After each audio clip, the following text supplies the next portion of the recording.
യാത്രക്കാർക്ക് ആർക്കും തന്നെ പരിക്കേറ്റിട്ടില്ല എന്നുള്ള വിവരമാണ് നമുക്കിപ്പോൾ ലഭിക്കുന്നത്. ഇന്ന് പുലർച്ചെ 4 മണിയോടുകൂടിയാണ് പഴയിടത്ത് വെച്ച് ഈ സംഭവം ഉണ്ടായത്. KSRTCയുടെ KL 15A 208 എന്ന നമ്പറിലുള്ള ബസ്സാണ്, അത് ഉല്ലാസയാത്രാ ബസ്സാണ്.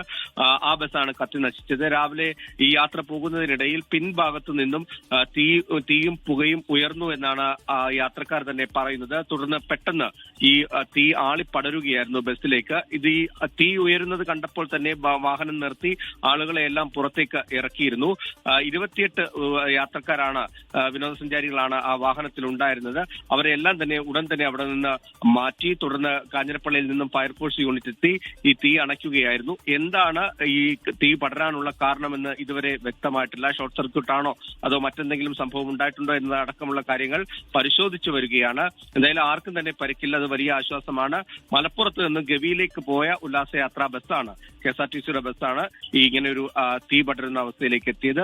ബസിന്റെ ഉൾഭാഗമടക്കം പൂർണ്ണമായും കത്തി നശിച്ച കാഴ്ചയാണ് നമുക്കിപ്പോൾ കാണാൻ സാധിക്കുന്നത്. എന്തായാലും ഫയർഫോഴ്സ് എത്തി ആ തീ പൂർണ്ണമായിട്ടും അണച്ചിട്ടുണ്ട്. ബസ് വഴിയിൽ നിന്നും സൈഡിലേക്ക് മാറ്റി നിർത്തിയിട്ടിട്ടുണ്ട്.